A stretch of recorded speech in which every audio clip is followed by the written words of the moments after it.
Oke, Hi student. Kita bertemu lagi di dalam perkuliahan Maintenance Management. Ya, ini kali pertama Bu Yeni mengisi materinya. Ya, hari ini kita akan berbicara lebih spesifik terkait dengan asset management dan plan maintenance. Ya, tapi sebelumnya mungkin kita flashback sekilas ya terhadap materi-materi sebelumnya. Ya. Jadi di minggu pertama Anda telah mempelajari ya pengantar dari manajemen perawatan atau maintenance management ya. Mulai dari bahwa maintenance management itu dikelola dari strategic level ke tactical level maupun operational level. Lalu kemudian Anda juga belajar beberapa indikator atau performance baik yang terkait dengan keterandalan atau reliability performance maupun non reliability performance atau metric atau measure ya.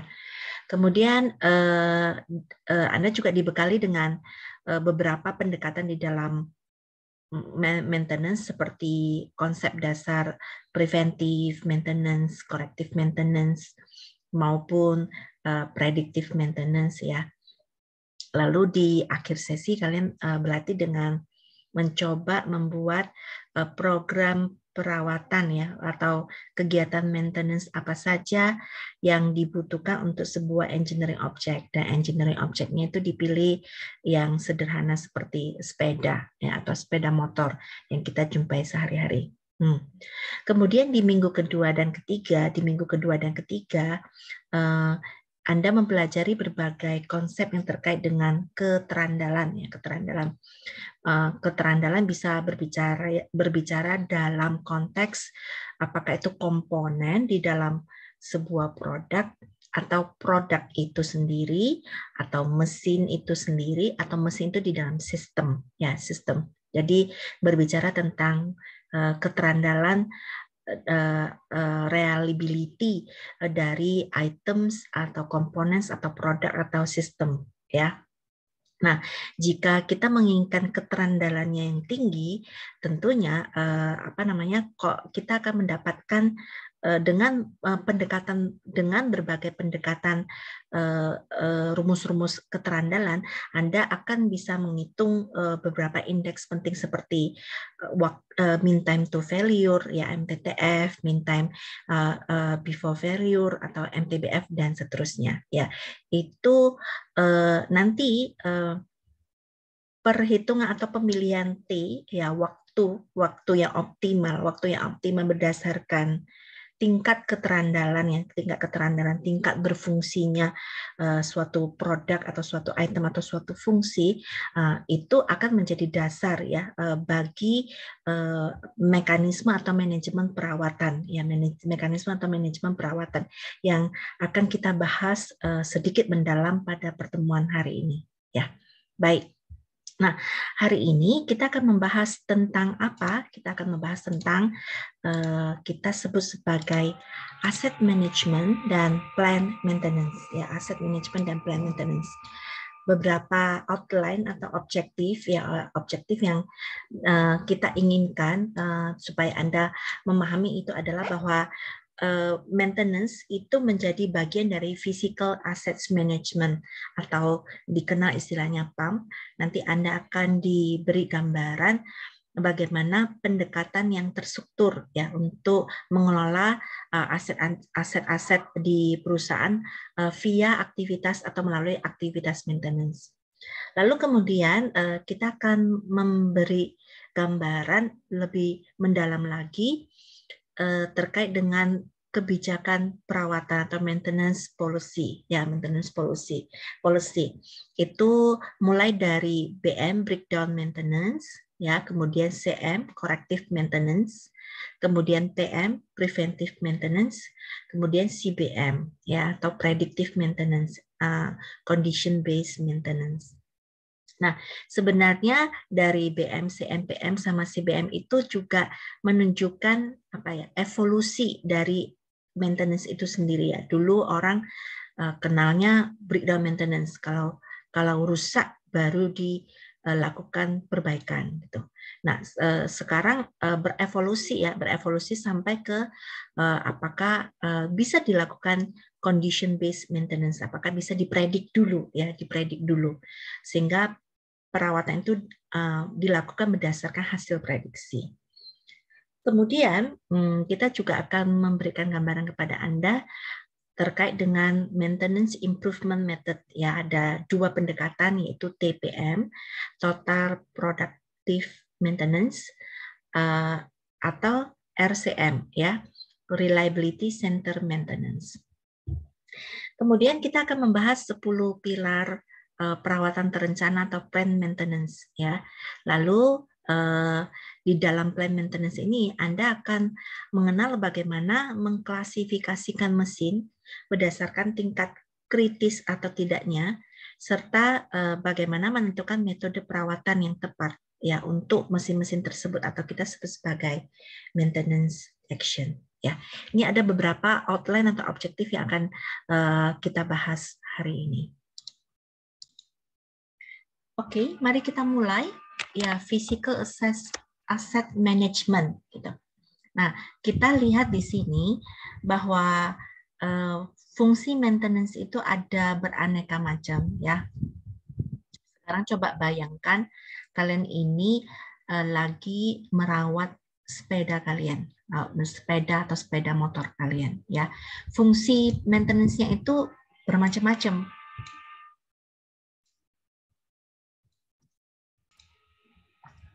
Fungsi maintenance itu beraneka macam ketika kita melakukan perawatan untuk engineering objek kita. Misalkan kenapa kita melakukan perawatan terhadap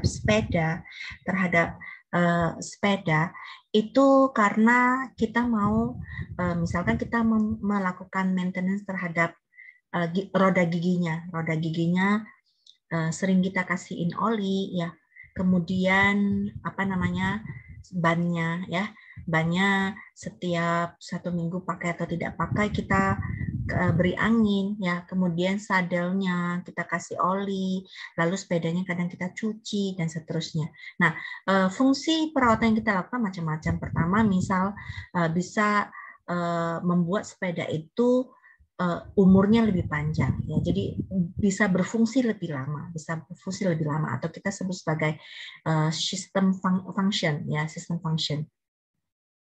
Atau misalkan fungsi maintenance-nya itu untuk menjamin ketersediaan atau availability ya, ketika kita mau pakai sepedanya ada dan tidak dalam kondisi rusak ya, ini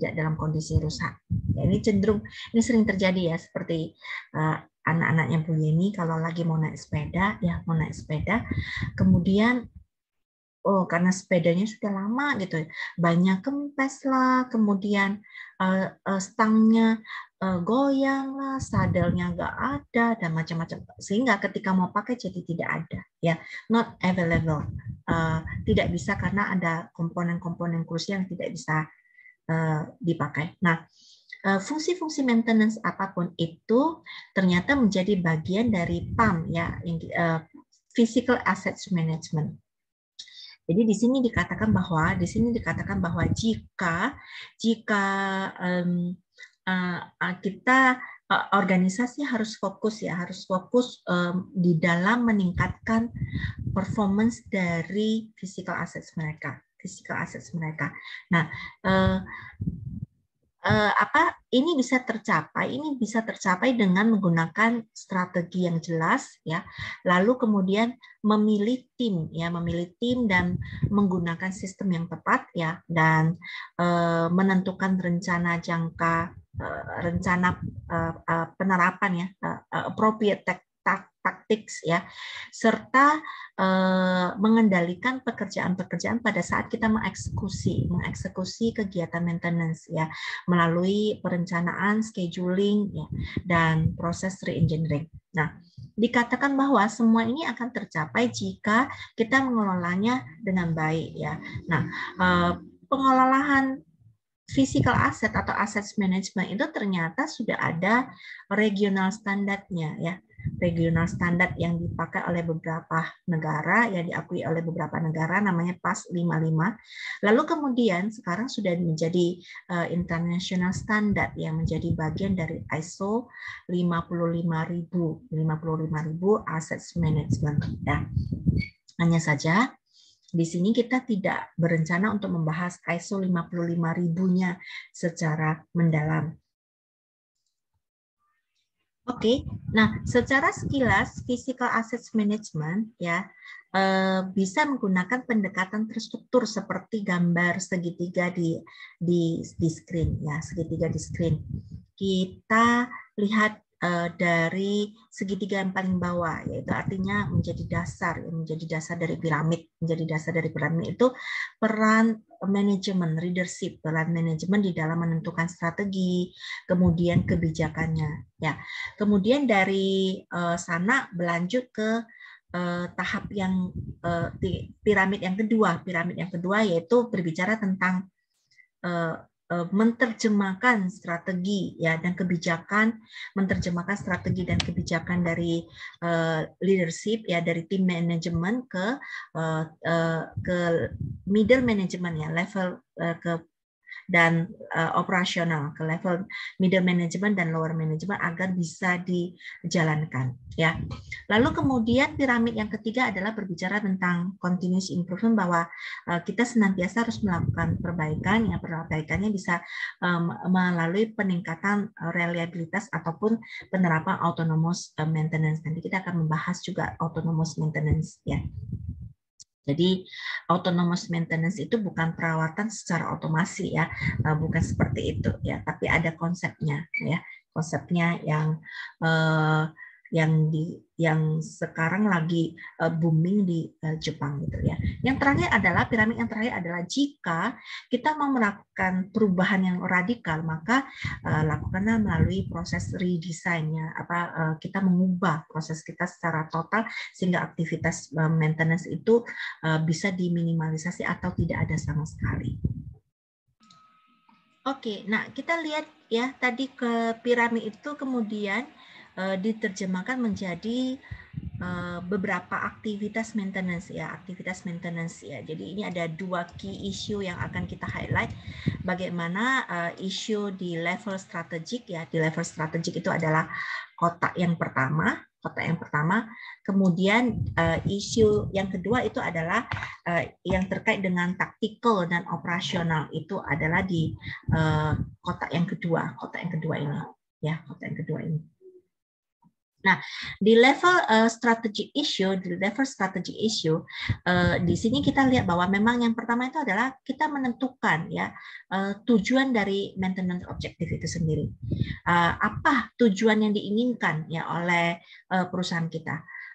Memang itu betul-betul tergantung dari ini ya, visi misinya, strateginya, tujuannya, nilai-nilai dari perusahaan tersebut. Ya. Kemudian dari tujuan atau sasaran atau objektif maintenance objektif, kemudian diterjemahkan bahwa kita butuh timnya, ya. Kemudian pendekatan maintenance apa yang mau kita ambil, ya. Apakah kegiatan maintenance itu dilakukan lewat outsourcing, ataupun kita harus melakukan investasi, ya, ataupun dukungan fasilitas, lewat fasilitas infrastruktur yang lain. Dan terakhirnya adalah kita mengukur capaian ya. Ini diturunkan menjadi beberapa KPI, dan KPI ini akan dicapai oleh tactical dan operational issue.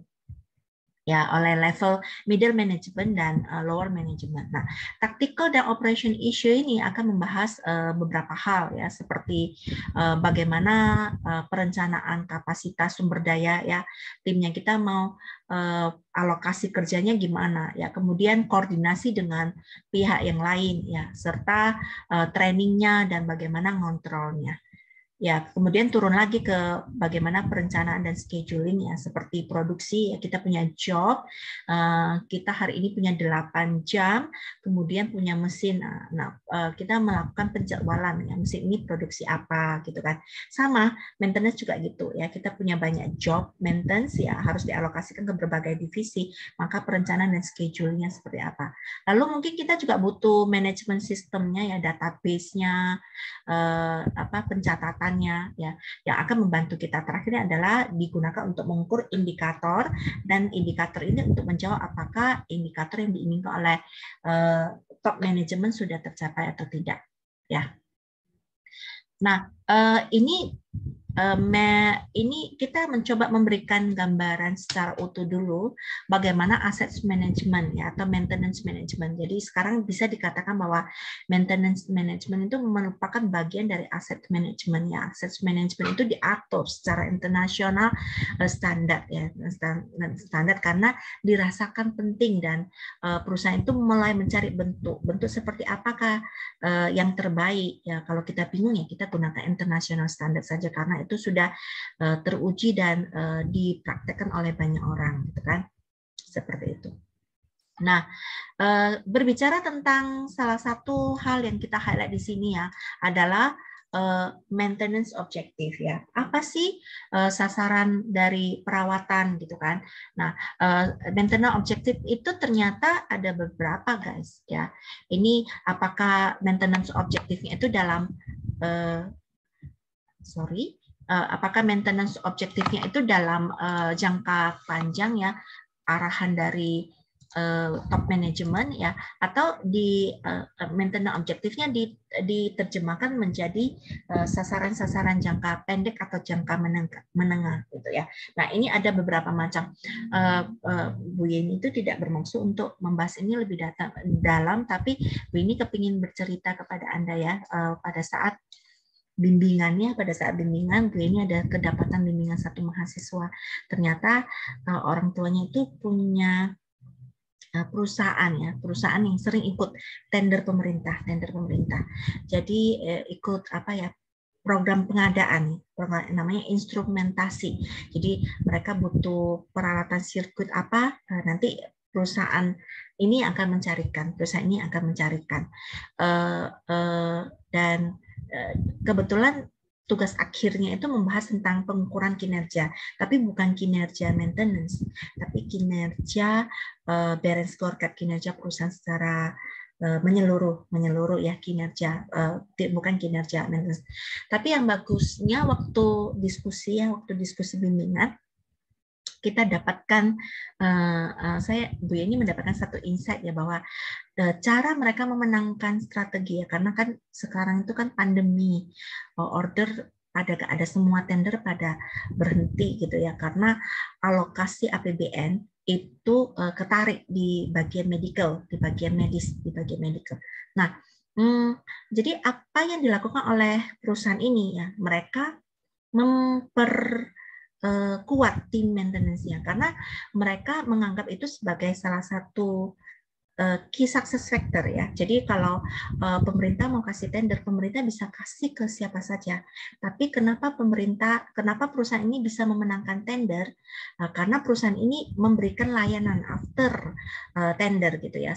Setelah kita menang misalkan pengadaan pasang pompa, nah kita memberikan layanan service ya setelah tender itu, setelah kita pasang, kita ada layanan tim visit ke sana, melakukan maintenance ya, apakah itu sekedar inspeksi ataupun pembelian oli dan seterusnya. Nah, aktivitas maintenance ini dijadikan salah satu strategi issue, Jadi kalau misalkan boleh dipilih, mungkin contoh yang Bu Yeni berikan tadi itu bisa kita kategorikan sebagai maintenance objektif untuk mencapai competitive positions ya. Jadi si perusahaan ini menggunakan layanan perawatan atau service after tender atau after installation itu sebagai salah satu hal yang membuat mereka menang dari kompetitor lain di dalam memenangkan tender seperti itu ya.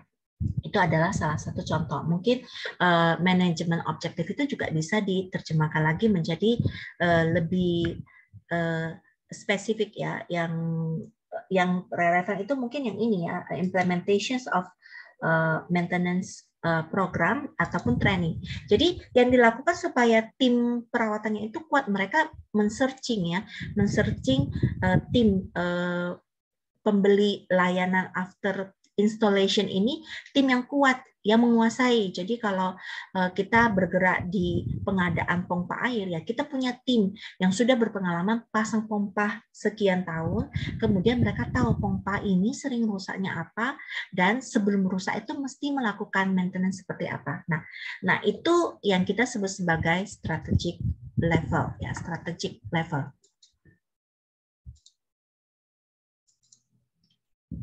Oke, nah dari maintenance objektif ini, kalau dilihat dari gambar sebelumnya pada slide sebelumnya, kemudian diteruskan ya, kita perlu bentuk tim, apakah perlu outsourcing atau tidak, kemudian keluarlah policy ya, keluarlah policy atau kebijakan-kebijakan yang nantinya akan kita sampaikan kepada pihak atau level yang lebih di bawahnya, itu level taktikal dan level operasional ya, seperti ini. Sehingga dari kedua aktivitas ini dikolaborasi ya, kolaborasi antara strategic level dengan tactical level, maka implikasi praktis bagi kita di perspektif teknik industri itu adalah memahami ya berbagai kebijakan-kebijakan dari maintenance ya.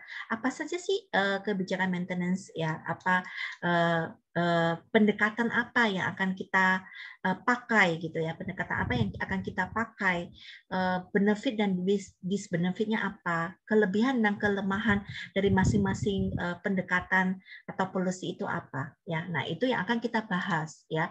Jadi maintenance policy yang akan kita putuskan, apakah perusahaan kita mau mengambil kebijakan maintenance seperti apa, maka dikatakan bahwa maintenance policy itu ada tiga ya, ada tiga. Kok sama Bu dengan yang dijelaskan waktu week 1? Iya, ya memang kebijakan maintenance itu memang betul-betul dipengaruhi oleh evolusi dari maintenance itu. Apakah kita melakukan pendekatan breakdown maintenance, rusak dulu baru kita perbaiki, atau kita melakukan lebih advance yang disebut sebagai predictive maintenance ya. Nah, yang harus Anda pahami di sini itu adalah tidak semuanya peralatan itu kita harus lakukan preventif ya, tidak harus lakukan preventif atau prediktif ya. Itu betul-betul kalau dari perspektif perusahaan biaya yang menjadikan penentu ya. Mana kebijakan yang harus kita ambil tentunya berdasarkan biaya yang paling minimal dengan manfaat yang paling besar gitu ya, paling besar. Nah, di sini dikatakan bahwa efektivitas dan efisiensi ya dari aktivitas manufaktur itu sangat tergantung dari kinerja sistem atau kinerja physical asset, kinerja sistem atau kinerja physical asset. Kemudian yang akan diukur ya, yang akan diukur dari berbagai indikator seperti quality cost dan time ya.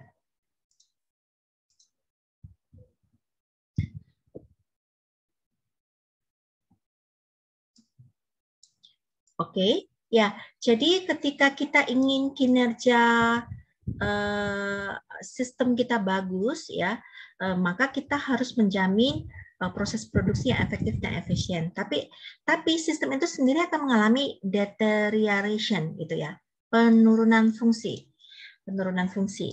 ya. Jadi kita tahu ya semuanya ya bahwa manusia juga akan mengalami penurunan fungsi, waktu dewasa atau mature seperti ini dengan waktu tua, ya. Tentu penurunan fungsinya lebih cepat waktu tua daripada waktu mature. Begitu juga dengan sistem, ya. Begitu juga dengan sistem ataupun produk Sehingga kalau di minggu-minggu sebelumnya kalian akan mengenal yang istilahnya beta curve ya, beta curve untuk menggambarkan fungsi dari failure ya, laju kerusakan, dari laju kerusakan ya. Jadi kalau misalkan Anda masih ingat ya, gambarnya kan seperti ini beta curve. Gini ya laju kerusakannya. Artinya ketika pas waktu awal-awal dari apa ya, pas saat pemasangan equipment ya, pemasangan mesin gitu, apa namanya, laju kerusakannya sangat besar. Kemudian atau waktu pengembangan produk HP baru ya, itu laju kerusakannya sangat tinggi awal-awalnya. Kemudian semakin kita cari ya solusi-solusi untuk produknya, kita kemudian cari solusi-solusi untuk mesin yang barusan dipasang gitu, sampai ketemu bahwa produk atau mesin itu siap launching atau siap dijalankan gitu ya. Ini kita sebut sebagai early gitu ya. Kemudian semasa hidupnya, semasa pemakaian normal, dia biasanya memiliki failure rate ya, atau hazard rate ya, failure rate yang cukup konstan ya. Tapi ketika mendekati akhir-akhir atau pemakaiannya agak lama, itu failure rate-nya tinggi lagi. Nah, ini yang cocok. Ini cocok banget untuk menggambarkan bahwa fungsi sistem itu mengalami deterioration gitu ya, penurunan. Apakah penurunannya itu konstan atau penurunan itu cepat ya, atau eksponensial gitu. Nah, tentunya ketika terjadi penurunan fungsi seperti ini, maka kegiatan maintenance atau fungsi maintenance menjadi lebih penting lagi ya. Contohnya misalkan ketika mendekati pemakaian yang lama, maka fungsi maintenance harus semakin intensif ya. Seperti waktu kita mencapai usia tua gitu kan, maka fungsi perawatan ya, fungsi perawatan, herbal healthy lifestyle, eating herbal food gitu, itu menjadi harus lebih intens ya dibandingkan waktu kondisi mature ya, dan seterusnya. Nah, di sini dikatakan bahwa hendaknya kita memilih maintenance policy yang efektif ya. Kemudian menurut Prajapati ya, sebuah jurnal yang ditulis oleh para Japati tahun 2012 itu, dia mencoba mensurvei ya, meneliti dan mengindikasikan bahwa ternyata ada 3 pendekatan atau 3 tipe kebijakan maintenance yang sering atau normally diadopsi oleh berbagai perusahaan ya. Dibagi menjadi yaitu korektif, preventif, dan predictive maintenance tersebut. Nah, para Japati mencoba menggambarkan plus minus dan perbedaannya ya, perbedaannya secara gamblang dari berbagai fitur ya, dari berbagai fitur, sehingga ini bisa membuat kita memahami kapan kita sebaiknya menggunakan korektif, kapan kita sebaiknya menggunakan preventif, kapan kita sebaiknya menggunakan prediktif ya, prediktif. Nah, kalau kita lihat di sini, ya, jadi pendekatannya kalau kita tunggu masalah terjadi, maka kita gunakan korektif. Tapi kalau kita mau proaktif, maka bisa menggunakan 2 ini, apakah preventif atau kita memprediksi. Lalu kemudian kategorinya, apakah ini, kalau kategori dari maintenance-nya ini ya kita perbaiki ketika terjadi failure atau kegagalan ya. Contohnya misalkan mesinnya breakdown ya, atau spare part dari suatu mesin itu tidak bisa berfungsi lagi, atau salah satu mesin di sebuah sistem itu tidak bisa berjalan sebagaimana mestinya, sehingga mengakibatkan sistem itu berhenti secara total. Ya, kalau preventif itu time base ya. Anda sudah mendengar ada yang pakai age base, ada yang pakai usage base, ada yang pakai calendar base ya. Kalau prediktif itu dibagi menjadi 2 ya. Dia pakai condition monitoring ya, dia memonitor kondisi, apakah ciri-cirinya, bisa kondisi yang ada di dalam mesin itu, ataupun bisa juga dilihat dari produk yang dihasilkan dari mesin tersebut, ya, mesin tersebut. Kemudian downtime-nya di sini kalau corrective maintenance itu paling tinggi, ya. Kalau paling rendah itu yang prognostik gitu, atau reliability center. Reliability ini yang paling rendah gitu ya. Preventif di tengah-tengahnya. Ya. Oh, ini close to minimum, ya. Close to minimum, ya. Mendekati minimum. Kemudian yang ini adalah good for failures, ya. Ini berdasarkan age-nya, ini mencegah, ya. Ini juga mencegah. Ini random, ya, tidak tahu umurnya. Jadi tidak bisa di kapan kita harus melakukan corrective maintenance, tidak bisa dipredik, ya. Bisa terjadi anytime. Kemudian ini ada beberapa fitur-fitur lain lagi yang mencoba membandingkan ketiga policy tersebut. Ya, fitur-fitur yang lain seperti deployment cost, ya, biaya untuk menjalankan gitu. Biaya untuk menjalankan di sini bagian prediktif itu yang paling mahal, ya, karena ada sistem yang harus dibangun, ya. Kemudian alat yang harus harus ada alat-alat pengumpul data, ya. Kemudian alat sistem untuk memprediksi dan lain-lainnya. Itu untuk membangunnya butuh biaya, ya. Jadi predictive maintenance sekarang itu mungkin sudah berkembang, ya, cukup advance gitu, ya. Contohnya misalkan Bu Yeni punya mobil double cabin Chevrolet. Itu sistem prediksinya bagus sekali. Artinya gini, kita sebagai user bisa melakukan maintenance oleh kita sendiri, ya, oleh kita sendiri dengan cara kita dikasih aplikasi, ya, kita download dari aplikasi tersebut, ya.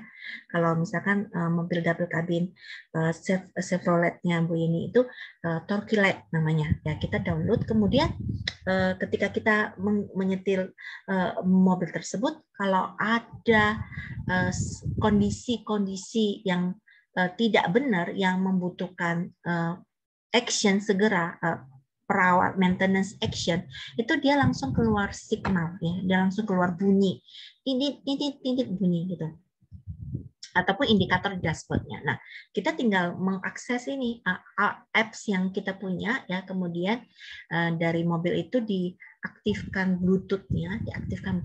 Kemudian setelah mereka sinkron, kita tinggal baca di sini di apps-nya itu ada beberapa menu, ya. Ada menu ini tipe kesalahan apa, ya. Terus cara mengatasinya seperti apa. Dan kita bisa pencet tombol gitu, ya. Misal, oh, ini lagi ada signal titit, tiba-tiba mobil itu powernya nggak turun, ya. Lalu dia ngomong, oh, filter udaranya lagi kotor. Filter udara, ada kode yang keluar, terus kode itu kita cari di kamus atau kita tinggal cari di internet. Oh, filter air, filter udara mobil lagi kotor gitu, ya. Lalu kita bisa menggunakan apps tersebut untuk menghilangkan signal untuk kita maintenance dulu, dihilangkan dulu agar mobilnya bisa tetap jalan. Tapi kita sudah tahu nih, mobil kita ada problem di filter udaranya. Ternyata kita mungkin bisa berhenti karena powernya agak turun, kita bisa berhenti, kita lihat, oh, filter udaranya ketutupan daun, ketutupan debu gitu, atau penggunaan bahan bakarnya yang kurang bagus, ya. Pemilihan, misalkan kalau kita pakai solar gitu kan, pakai solar yang murah kurang bagus, sebaiknya pakai yang lebih tinggi lagi, ya, deck slide gitu, seperti itu. Itu ini condition based maintenance itu sudah, bahkan proses aktivitas maintenance itu dibawakan ke user, tidak harus melulu kita harus bawa ke service centernya atau bengkelnya, seperti itu, ya. Sehingga dengan demikian korektif dan preventif memiliki biaya biaya perhitungan yang rendah, ya, sedangkan prediktif tinggi. Schedule-nya kalau preventif itu schedule-nya menggunakan penjadwalannya menggunakan umur pakai ya, umur pakai, prediksi umur pakai yang tadinya sudah kita jelaskan dari kaitannya dengan Anda pelajari di minggu kedua dan ketiga ya. Anda menghitung kalau saya mau tingkat reliabilitas 70% ya, useful life-nya berapa gitu ya. Kalau saya mau reliability lebih tinggi lagi, maka useful life-nya harus berapa. Nah, itu T itu yang menentukan ya, tingkat reliabilitas yang tinggi akan membuat kita sering melakukan preventive maintenance ya. Tapi apakah preventive maintenance yang terlalu sering bisa jadi mengakibatkan biaya maintenance-nya membengkak, atau ternyata preventive maintenance itu butuh waktu ya, butuh waktu, dan karena terlalu sering waktu yang dipakai untuk preventive maintenance malah menyedot waktu ya produktif atau mesin availability ya yang seharusnya bisa dipakai untuk produksi. Kemudian action ya, action ini ada beberapa maintenance action yang bisa dilakukan. Kalau maintenance actionnya yang di korektif itu inspeksi atau replacement ya. Kalau yang di preventif bisa inspeksi, ya, bisa perbaiki, bisa replacement, tergantung dari interval yang ditentukan. Terus bisa forecast ya. Kalau yang prediktif bisa inspeksi, repair, replace sama, tapi ada continuous collection conditional monitoring data ya. Jadi dia sifatnya real time gitu ya. Dia sifatnya real time ya. Kita habis pakai di jalan yang berlumpur gitu ya. Maka signal dari filter udara kotor itu akan sering muncul gitu ya. Tapi kalau kita jalan di jalan tol yang bagus gitu ya, signal itu tidak akan muncul. Jadi dia memberikan feedback real time yang karena data yang dimonitor itu up to date real time. Nah, itu sama lah antara kiri dan kanan, dua-duanya pendekatan prediktif.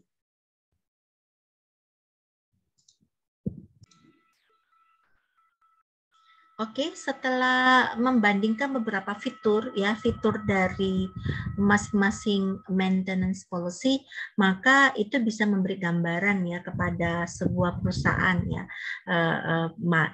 pendekatan mana atau policy mana yang mereka ingin lakukan gitu. Bisa fokus ya ke salah satu policy, bisa juga mix policy-nya, tergantung dari bagaimana mereka menangani ya, mereka ingin menangani physical assets mereka, bagaimana mereka ingin menangani mesin-mesin mereka. Nah, Bu ini berikan satu contoh ya berikut ini yang terkait dengan excavator. Excavator ini dipilih karena memang menarik ya untuk dibahas ya. Kemudian yang kedua, Bu Yeni pernah punya pengalaman ya ikut terlibat di dalam proses diskusi pembelian ekskavator pada perusahaan-perusahaan yang sekali lagi tender. Jadi Anda tahu bahwa pada pemerintahan sekarang ini pembangunan ya infrastruktur itu menjadi prioritas. Jadi banyak sekali tender yang diberikan ya untuk pembuatan jalan. Jadi ekskavator ini bisa dipakai untuk menggali ya, tanah atau membelah lembah-lembah, kemudian dibangun jalan tol melintas ya. Nah, pengalamannya Bu ini waktu itu adalah perusahaan ini lagi mau membeli ekskavator untuk menggali ini sungai, peluasan sungai ya. Jadi sungai itu banyak eceng gondoknya, kemudian pasir semakin tanah, sampah gitu kan, sehingga mengakibatkan aliran air menjadi tidak lancar ya, tidak lancar. Nah, efeknya adalah mungkin ke potensi banjir ya dan seterusnya. Nah, dengan peluasan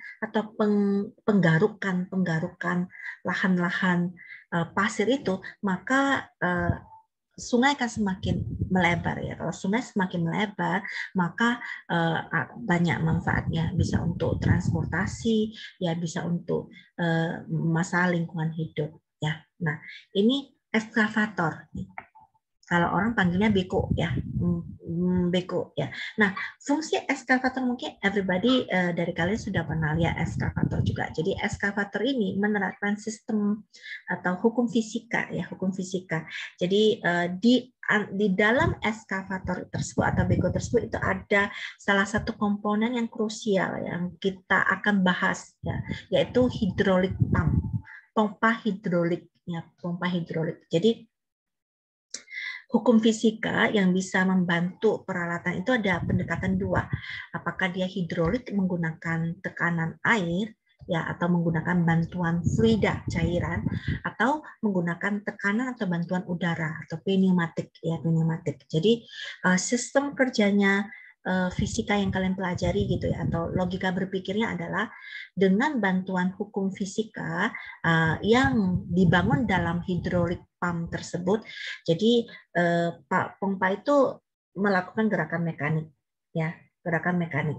Dengan melakukan gerakan mekanik yang powernya apa namanya mekanik yang sederhana, terus mekanik tersebut mengubah atau ada apa peralatan yang memanfaatkan aliran cairan di dalam pompa itu, nanti itu akan diubah menjadi sebuah power yang sangat besar sehingga mesin itu bisa menggaruk ya, menggaruk. Kita menggerakkannya cuma pakai mesin gini-gini ya, tapi hukum fisika itu mengubah ya, mekanisme di dalamnya mengubah bahwa dengan mekanik itu didorong oleh bantuan aliran fluida, lalu bekonya ya, garpu dari bekonya itu bisa menggaruk ya, kerjaan menggaruk apa yang mau digali itu.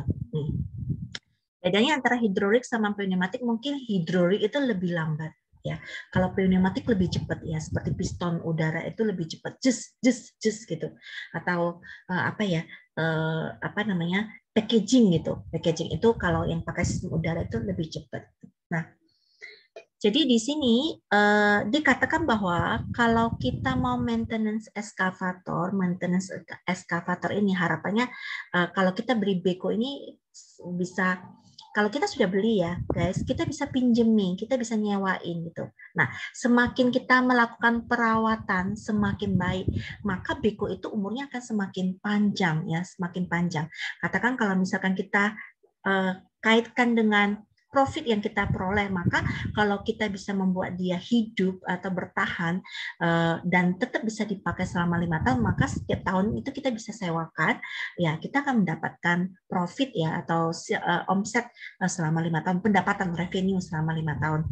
Dibandingkan kalau kita tidak melakukan perawatan dengan tepat, maka dia bisa saja jadi hanya bisa kepakai 2 tahun, kemudian sudah rusak ya, sayang gitu. Nah itu cara berpikir bagaimana fungsi maintenance itu bisa mengextend fungsi dari sistem, fungsi dari equipment tersebut. Nah, di sini yang menarik itu ternyata policy yang diambil itu ada 3 ya. Policy yang diambil itu ada 3 pendekatan ya, preventif ada, korektif juga ada atau breakdown, kemudian condition based juga ada gitu ya. Nah, preventifnya itu durasinya berdasarkan usage age berdasarkan umur pemakaian setiap 500 jam. Kemudian nanti di repeat lagi ya 500 jam berikutnya 1000 jam. Kemudian di repeat lagi 500 jam lagi, kemudian di repeat lagi pertama 500 jam pemakaian, terus kemudian di maintenance ya, di preventive maintenance, lalu dipakai lagi 1000 jam di preventive maintenance lagi, lalu dipakai lagi 500 jam di preventive lagi, kemudian dipakai lagi 2000 jam di preventive lagi, seperti itu ya. Nah, beberapa informasi di sini tentunya Anda bisa dapatkan dari analisis sebelumnya ya. Kenapa 500 gitu ya? Ini bisa dianalisis dari apa yang kita sebut sebagai useful life tadi ya, atau mean time to failure-nya juga bisa. Nah, ini berbasis apa? Berbasis analisis data, kemudian dihitung keterandalan yang kita inginkan. Lalu kita tentukan maunya di angka berapa nih? 500 jam kah? Nggak 600 jam kah? Atau 300 jam? Dipercepat atau kalau 300 jam berarti kita maintenance-nya lebih banyak frekuensinya ya. Kalau 1.800 jam berarti lebih sedikit ya, lebih sedikit frekuensinya. Ya, ini terjadwal ya, karena preventif itu selalu terjadwal. Kemudian durasinya ini adalah waktu yang dipakai untuk preventif ya, waktu yang dihabiskan untuk preventif ya. Ini juga bisa di collect ya, atau dianalisis lewat data ya, dicari distribusinya atau dipredik dari fungsi kegagalannya.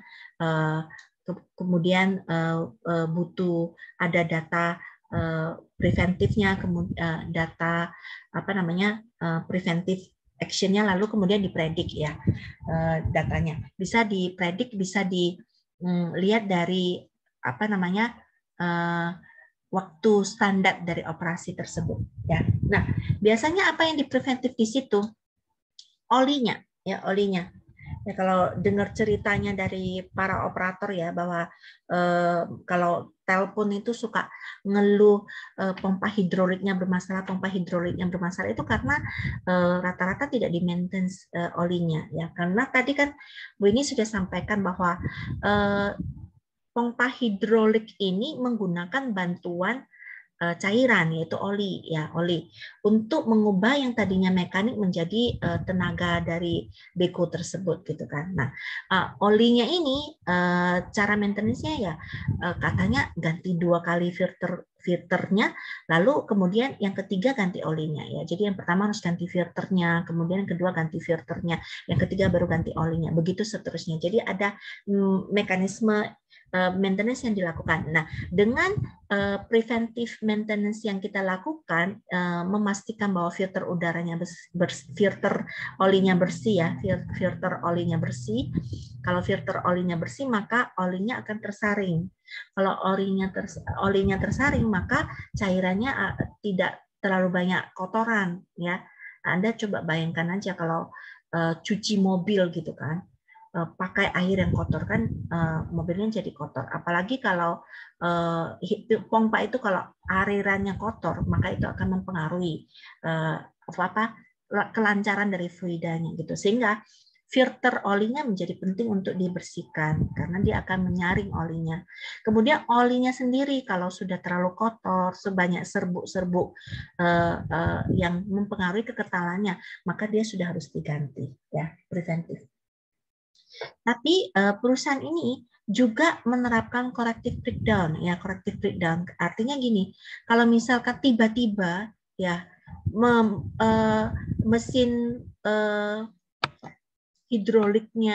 pompa hidroliknya tidak lagi bisa dipakai gitu ya, tidak bisa jalan lagi ya, pompa hidroliknya akan diganti total ya, dan itu unscheduled, tidak bisa di planning ya, dan durasinya tergantung ya separah failure yang terjadi itu separah apa? Apakah cuma pompanya nggak jalan atau pompanya mengakibatkan kerusakan pada mekanisme garpunya ya, dan macam-macam. Jadi durasinya tidak bisa dipredik ya.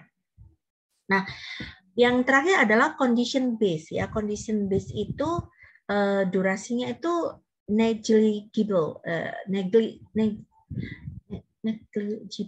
negligible ya, bisa diabaikan artinya condition based maintenance pada pompa hidrolik ini tidak dilakukan pada saat bekonya harus berhenti ya, agar pompa hidroliknya di-maintenance. Nah, dia bisa dilakukan bersamaan ketika bekonya dioperasionalkan ya, dipakai gitu ya. Nah, apa yang dilakukan berdasarkan kondisi base ya, yang begini tahu adalah setelah dilakukan preventive maintenance ya, nih ya, pada saat pemakaian 500 jam ya, katakan beko ini dipakai 24 jam, ada 3 shift ya. Gali terus. Dia hanya berhenti kalau disuruh, kalau sudah 500 jam pemakaian terus berhenti 18 jam untuk preventive maintenance yang preventive maintenance yang kategori 500 jam ya. Nah, setelah itu, setelah berhenti 18 jam, kemudian dia dipakai lagi ya, dihitung lagi. Nanti 1000 jam berikutnya dia dilakukan preventive maintenance yang kategori 1000 jam. Waktunya dipakai sekitar 1 hari full gitu ya. Nah, setiap preventive maintenance ini dilakukan ya, maka cairan olinya itu akan dites ya, cairan olinya akan dites di satu lab gitu, satu lab diukur kekentalannya, serbuk besinya, kemudian macam-macam beberapa indikator ya. Tapi bekonya tetap jalan. Nah, hasil cek oli ini mungkin butuh 1 minggu ya, lalu laporan 1 minggu keluar, kondisi oli masih bagus, maka beko tetap dibiarkan untuk dipakai terus. Tapi kalau misalkan keluarnya kondisi oli tidak memenuhi standar gitu, maka beko itu dihentikan langsung, kemudian dilakukan corrective maintenance ya, hidrolik pompanya dikeluarkan, dicek ini kenapa yang mengakibatkan olinya tidak memenuhi standar inspeksi atau standar pengecekan lab gitu. Mereka cari tahu, jadi corrective maintenance-nya dilakukan justru ketika preventifnya selesai, olinya dibawa ke lab, kemudian labnya itu ternyata menunjukkan standar olinya tidak lolos, lalu bekonya diberhentikan ya, agar hidrolik pumpnya bisa ditelusuri failure-nya dari mana sehingga mengakibatkan standar olinya tidak memenuhi. Sedangkan untuk yang lain ya, ketika pagi hari sebelum beko dipakai gitu ya, atau kemudian dipakai, dicek ya visualnya, dicek seperti itu ya. Nah, itu terjadwal ya, artinya di sini dikatakan nebeng setelah preventif selesai langsung diambil oli untuk dicek. Kalau yang ini dijadwalkan setiap awal pagi sebelum beko itu dipakai ya, mungkin sekian menit awal sebelum shift 1. Nah, itu visual check seperti itu. Nah, ini adalah contoh dari aktivitas yang akan kita lakukan hari ini, bagaimana kita bisa memanage aset kita ya, terutama aset yang secara fisik ya, aset secara fisik itu bisa infrastruktur gedung ya, kemudian bisa peralatan kerja ya, ataupun peralatan konstruksi seperti ini ya, Kemudian ketika kita sudah menentukan equipment-nya, lalu kemudian kita mengambil kebijakan, apakah kita mengambil kebijakan tiga-tiganya ya, kita mengkombinasikan 3 policy-nya ya, atau kita cuma memilih 1 ya, atau kita cuma memilih ini ya, atau kita mengkombinasikan, tapi kombinasinya kita atur dalam kebijakannya, dan kebijakan itu kemudian kita sosialisasikan ya, sebagaimana yang Bu Yeni jelaskan kepada Anda ya. Layaknya sekarang itu adalah, ini adalah kebijakan yang sudah kita tentukan di level top management ya, kemudian beserta middle management, para manajernya, kepala maintenance ya, kepala lapangan, kita diajak ngomong gimana data keterandalan menunjukkan sekian jam, kita pilih keterandalan berapa, mau di jam berapa ya, setuju enggak gitu. Kemudian korektifnya seperti ini, mau atau tidak, condition base-nya seperti ini, apakah ada ide kenapa condition base-nya, bagaimana cara melakukan condition base maintenance dan seterusnya. Nah, ini adalah output dari strategic and tactical level ya, strategic and tactical level ya. Seperti yang tadi digambarkan di sini ya. Jadi kita sampai ke bagian sini, kita harapkan bahwa itu bisa diputuskan ya, seperti tadi. Kalau sudah diputuskan, maka operator bawahan ya yang menjalankan sehari-hari di lapangan itu tahu apa yang dia harus lakukan ya, apa yang harus dilakukan gitu. Nah, itu sudah berbicara tentang bagaimana level pelaksana. Sehingga ketika ada apa-apa bisa dipredik ya, ada apa-apa bisa dipredik.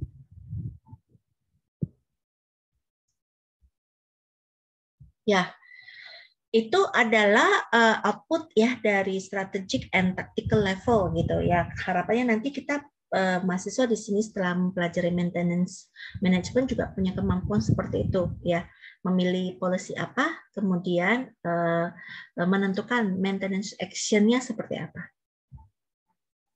Kemudian kita lanjutkan, kalau tadi sudah di bagian strategic and tactical ya, ini selesai, keluarnya adalah tadi di sini ada maintenance policy, apakah kita mau preventif, korektif, prediktif atau mix ya. Lalu jangan lupa untuk terus melakukan improvement ya, untuk melakukan improvement pada aset kita ya. Nah, dua pendekatan yang bisa dipakai untuk menaikkan keterandalan dari akibat aktivitas maintenance kita itu adalah kita kenal sebagai total productive maintenance dan reliability center maintenance. Jadi ini adalah dua pendekatan ya guys yang bertolak belakang. Ya, bertolak belakang. Yang pertama itu adalah total productive maintenance ya, total productive maintenance ini. Jadi ini dikatakan people center ya. Jadi metodologi yang fokus kepada orang, si pelaksana aktivitas, pelaksana kegiatan maintenance, kegiatan perawatan itu. Kalau reliability center maintenance itu adalah metodologi yang fokus ke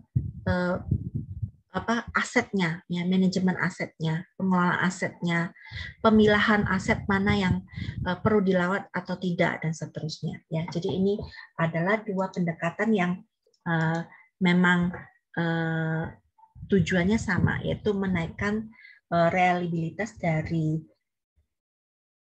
peralatan kerja kita. Ya, nah ini yang pertama dikatakan a people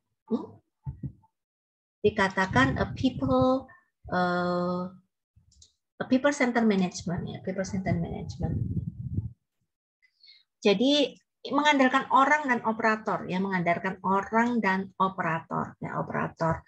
Ini nanti akan kita pelajari di salah satu minggu ya. Nah, di dalamnya ada konsep yang sangat terkenal yang disebut sebagai six big losses ya, six big losses. Kemudian juga ada pendekatan yang dikenal dengan 5S dan CREL.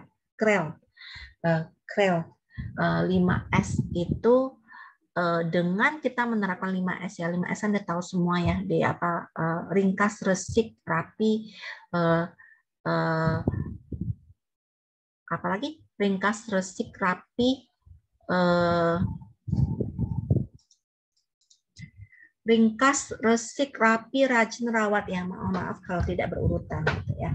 Nah, dengan cara berpikir bahwa dengan penerapan 5S ya, apakah kita sering merapikan mesin yang kita pakai, kemudian memilah ya, memisahkan memisahkan antara barang yang dibutuhkan atau perlu ditaruh di sekitar mesin dengan tidak dan seterusnya ya, itu bisa meningkatkan efektivitas dari mesin itu sendiri. Atau aktivitas clear ya, itu singkatannya untuk membuat kita gampang ingatnya ya, bahwa operator itu bisa melakukan aktivitas membersih ya, merubikit ya, memberi pelumas, mengadjust, menginspeksi ataupun perbaiki secara minor ya.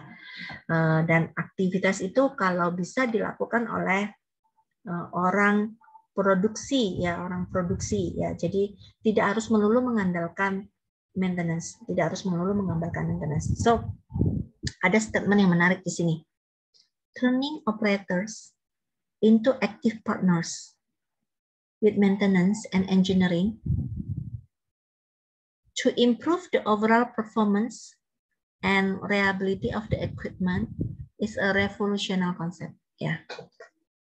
Jadi dulu waktu Bu ini punya kesempatan kerja di industri, ya ditanya, Anda mau lamar divisi apa? Waktu itu dengan polosnya saya menjawab maintenance, ya, maintenance department.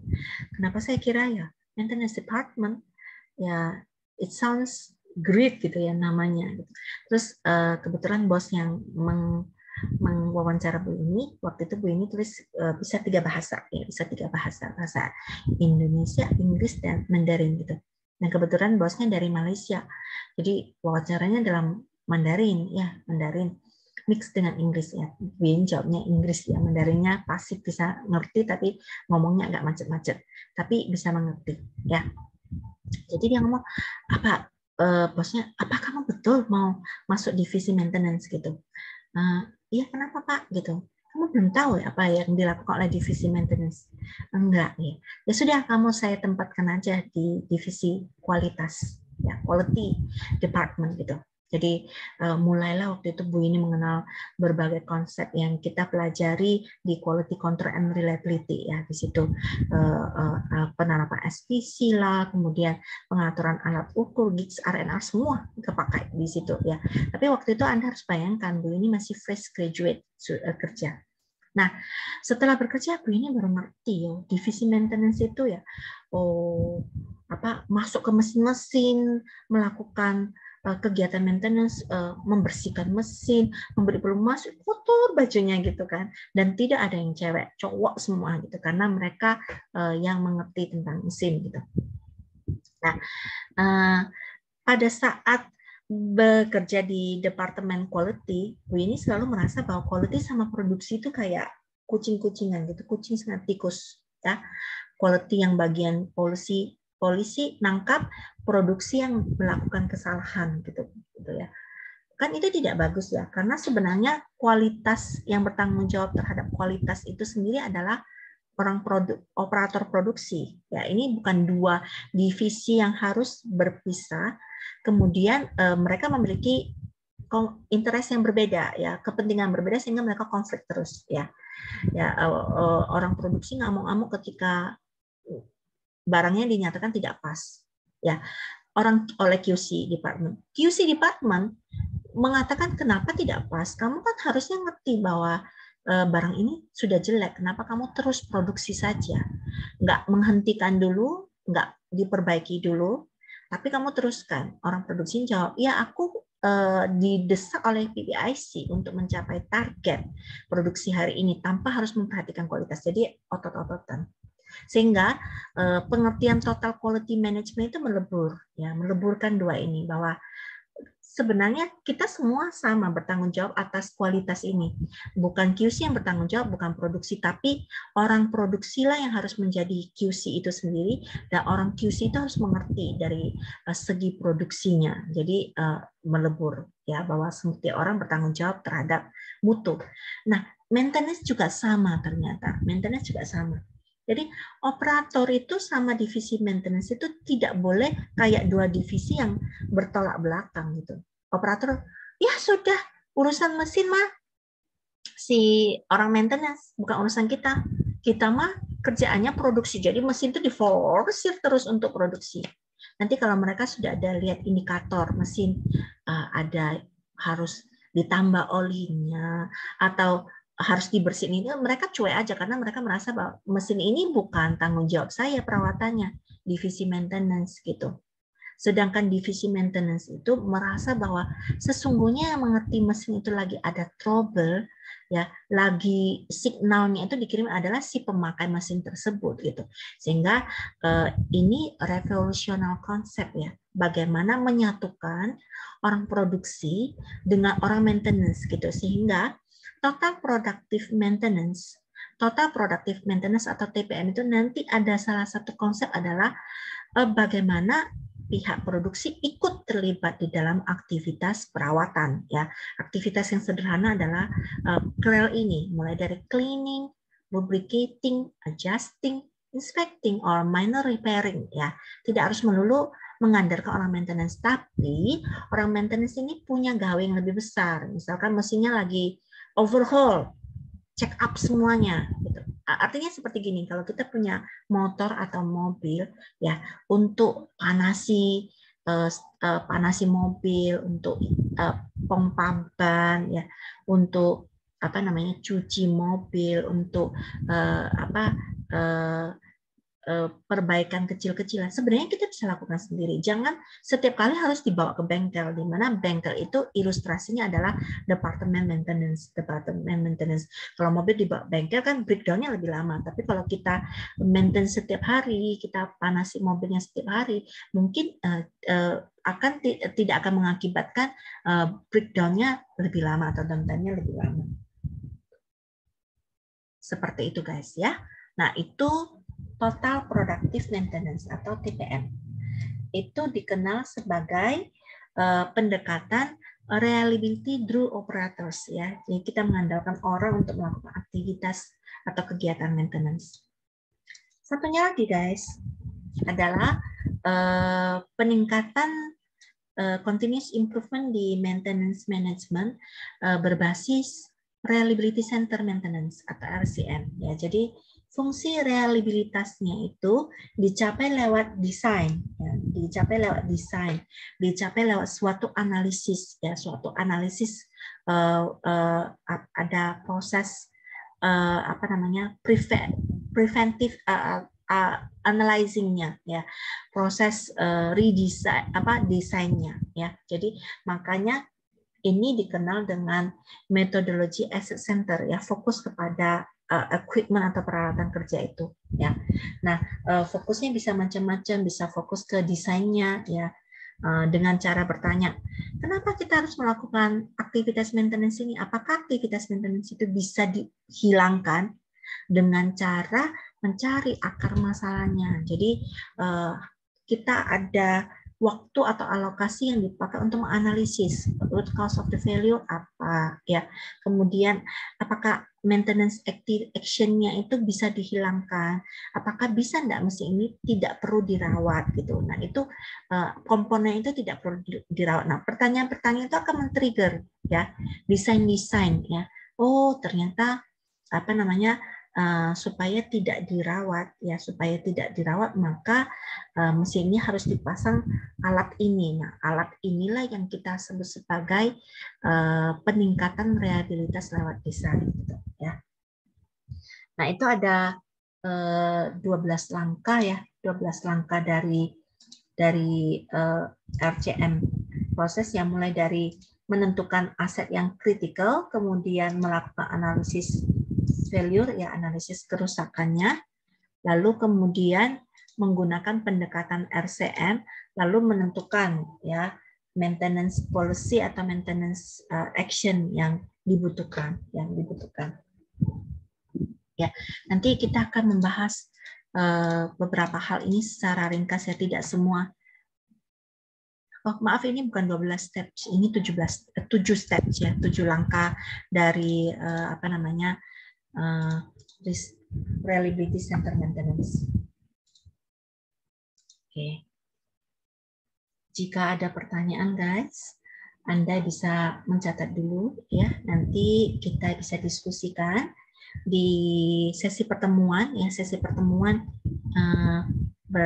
di synchronized meeting ya, ketika kita membahas soal latihan yang ada di slide, di akhir dari slide ini, 3 soal latihan yang akan membuat Anda memahami materi hari ini instead of listening only ya to the recording, daripada kalian hanya mendengarkan rekaman saja tanpa ada aktivitas yang membuat kalian bisa lebih memahami materinya ya. Untuk itulah diberi 3 soal latihan ya.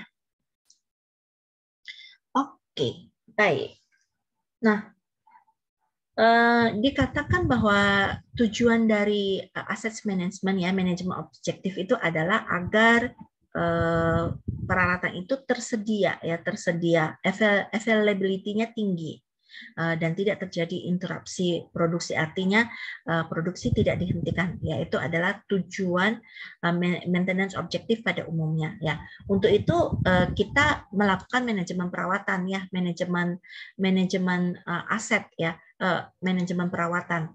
Maintenance management ya. Maintenance management itu bisa dilakukan di beberapa ya, pada saat pemasangan ya, installation ya, pada saat penggunaan atau terakhirnya adalah pembuangan ya. Pembuangan ini agak repot juga ya. Installation itu kan berbicara tentang pemilihan lokasi ya, kemudian supporting facility itu. Kalau pemusnahan mesin itu berbicara tentang limbahnya harus gimana gitu. Nah, sekarang kita fokus ke bagaimana kita memanage selama penggunaan. Ini yang disebut sebagai perawatan terencana atau bahasa Jepangnya kikaku, hozen ya. Bahasa Inggrisnya adalah plant maintenance ya. Plant maintenance artinya gini, tidak seluruh equipment di perusahaan kita harus kita rawat ya. Sometimes we don't need to do that ya. Kadang kita tidak perlu melakukan perawatan terhadap equipment tertentu ya, equipment tertentu. Bisa jadi equipment itu biaya perawatan yang terlalu tinggi tapi manfaatnya tidak ada. Manfaatnya tidak ada. Equipment itu tidak terlalu penting ya. Nah, sehingga kalaupun nanti kita melakukan perawatan seperti apa? Apakah perawatan kebijakan korektif saja, tunggu dia rusak baru kita rawat, atau preventif, kita harus merawat, mencegah dia terjadi kerusakan dengan melakukan perawatan komponen itu belum rusak, kita sudah stop, aku mau ganti komponen itu ya. Itu agak susah dinalar gitu ya bagi sekelompok perusahaan, bahwa kenapa belum rusak aja sudah ganti gitu ya. Mereka sama sekali tidak mikir bahwa kalau sudah rusak baru diganti itu biaya mungkin bisa lebih mahal lagi gitu. Nah, konsep cara berpikir itu yang kita sebut sebagai plant maintenance ya. Plant maintenance itu yang akan kita lakukan dengan langkah-langkah step by step ya, step by step. Oke, nah dikatakan bahwa untuk memilih perawatan yang ideal, kita harus memahami ya penurunan fungsi dari setiap mesin ya, atau komponen atau fungsi dari peralatan tersebut, serta metode apa yang paling tepat, yang paling cocok untuk setiap penurunan yang terjadi ya. Dengan demikian, kalau kita ilustrasikan di sini, kalau diilustrasikan di sini, sebenarnya aktivitas perawatan mesin itu bisa muncul pada saat kondisi yang pertama ya, kondisi yang pertama ini, pada saat mulai dipasang kemudian tentunya akibat pemakaian akan terjadi penurunan ya, akan terjadi penurunan atau hazard rate-nya, laju kerusakannya mulai terjadi. Jadi ada penurunan fungsi ya, penurunan fungsi. Nah, di sini diharapkan ada aktivitas pencegahan penurunan fungsi itu dilakukan ya. Dan itu diharapkan dilakukan oleh departemen produksi. Artinya seperti gini, kalau sepeda kita sebagai pengguna sehari-hari, untuk supaya ban itu tidak sampai rusak, tidak bisa dipakai, maka ketika kita sudah tahu ban itu agak kempes, kita segera melakukan ya, kita segera melakukan kerel tadi, apakah cleaning, lubricate, ya adjustment, kemudian inspect atau minor repair ya. Jadi kita bisa lakukan hal-hal sederhana seperti adjust ya, tekanan udaranya kurang, kita pompa gitu. Nah, itu sebenarnya bisa dilakukan oleh departemen produksi ya, departemen produksi atau si pengguna dari mesin tersebut ya. Lalu kemudian ada aktivitas ya sampai tahap tertentu sebelum peralatan tersebut mencapai ambang batas ketika dia dikatakan failure ya, ketika dia dikatakan failure ini kita dikatakan failure ya, hati-hati ya, maka dari sini tuh kita orang produksi sebaiknya sudah bisa melakukan pengukuran dari penurunan fungsi tersebut ya. Nah, di sini si orang produksinya akan oke, ini kayaknya kalau diteruskan lagi pemakaiannya ini akan parah ya. Lalu orang produksi mengambil keputusan untuk diserahkan kepada departemen perawatan untuk melakukan restorasi ya, pengembalian penurunan fungsi ya. Jadi di restore mesinnya, apakah di rekondisi, ada yang di repair, ada yang di replacement ya, dan seterusnya. Itu akan mengakibatkan peralatannya menjadi kembali berfungsi sebagai sedia kala, dan titik penurunan fungsinya akan kembali ke nol. Begitu seterusnya ya. Jadi ini adalah harapan dari paradigma maintenance asset management atau maintenance management. Artinya ada kolaborasi antara departemen produksi dan departemen perawatan ya. Departemen perawatan untuk melakukan perawatan mesin. Sehingga di sini dibagilah aktivitas perawatannya menjadi 3 tadi. Yang pertama adalah perawatan secara mandiri bisa dilakukan oleh divisi produksi, namanya Jisu Hosen. Perawatan yang terencana bisa dilakukan atau dianalisis atau dipersiapkan oleh departemen perawatan. Kemudian perawatan dilakukan oleh pihak outsourcing ketika kita tidak mampu. Nah, ini harus dikerilkan dari awal ya, Seperti itu ya. Nanti kita akan mengenal beberapa perawatan mandiri, terencana, dan kita fokus kepada 2 kotak, yang perawatan mandiri dan perawatan terencana. Tapi hari ini kita akan membahas lebih dalam terkait dengan perawatan terencana. Oke, kita lihat bahwa sasarannya ya, maintenance objektifnya ya, kita berbicara maintenance objektif yang pada umumnya adalah minimalisasi cost atau maksimum benefit ya. Jadi ini bisa diperoleh dengan memaksimumkan kinerja mesin ya. Kinerja mesin itu bisa diukur dari macam-macam ya, jumlah atau tingkat availability-nya ya, tingkat availability-nya tinggi, besar. Tentunya Anda tahu bahwa availability sama downtime ya, uptime sama downtime ya. Jadi sekedar mengingatkan ya. Jadi misalkan kita punya durasi periode pembahasan seperti ini ya. Kemudian ada downtime-nya mesin, ya ini ada downtime-nya mesin, maka waktu yang tersisa selain downtime itu kita katakan available ya. Maka kita bisa menghitung kinerja mesin bisa dihitung dari salah satu indeksnya adalah persentase ketersediaan. Jadi waktu yang tersedia untuk mesin ya, tidak peduli apakah mesin itu dipakai atau idle, tapi dia siap untuk digunakan, persentase availability. Tentunya persentase availability ini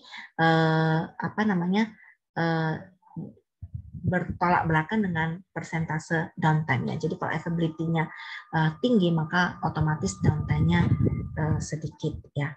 Untuk memaksimalkan kinerja mesin bisa diukur dari salah satu indeks ini ya. Tentu dibandingkan dengan biaya minimal gitu ya. Atau kalau kita ngomong konsep berpikirnya produktivitas, ini adalah output per input ya. Outputnya adalah maksimasi benefit, inputnya adalah minimasi cost ya.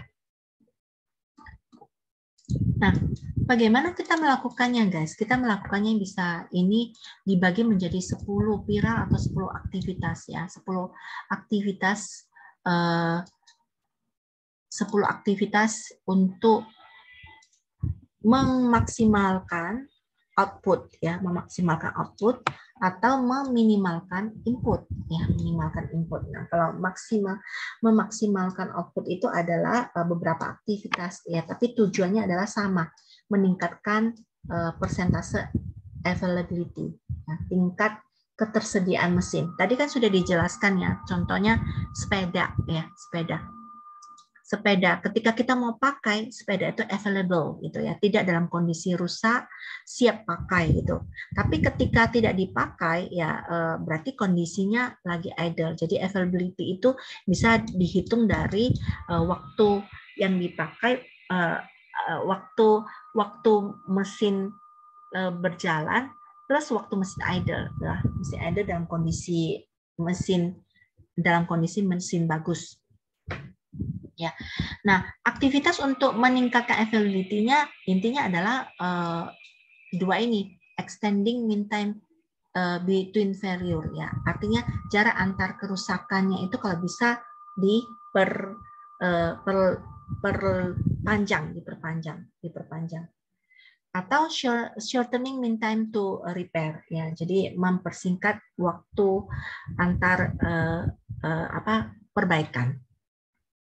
Nah, itu bisa dilakukan dengan mengimprove beberapa aktivitas untuk mengimprove output-nya. Yang pertama adalah penerapan autonomous maintenance atau total productive maintenance ya. Mungkin ini sama istilahnya ya. Mungkin hanya istilahnya saja yang berbeda, tapi konsep berpikirnya sama. Bagaimana membuat orang produksi ikut terlibat di dalam aktivitas maintenance ya. Kemudian yang kedua adalah melakukan aktivitas plan maintenance ya, melakukan aktivitas plan maintenance itu yang nanti akan kita bahas nantinya. Melakukan perawatan terencana ya. Nantinya setelah perawatan terencana ini kita bisa mendefinisikan aktivitas korektifnya seperti apa, aktivitas preventifnya seperti apa, maupun aktivitas prediktifnya seperti apa ya.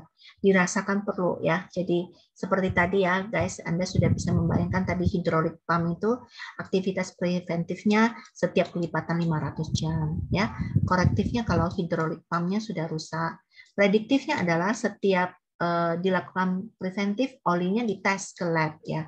Kalau olinya lolos berarti tidak perlu BECO-nya tidak perlu dihentikan. Tapi kalau standar olinya nggak lolos berdasarkan prediksi ya, maka BECO itu dihentikan segera ya. Ditakutkan nanti akan membawa failure yang lebih besar ya. Bukan hanya kepada komponen yang lain, yang BECO-nya menjadi rusak total, juga bisa mengakibatkan masalah safety ya.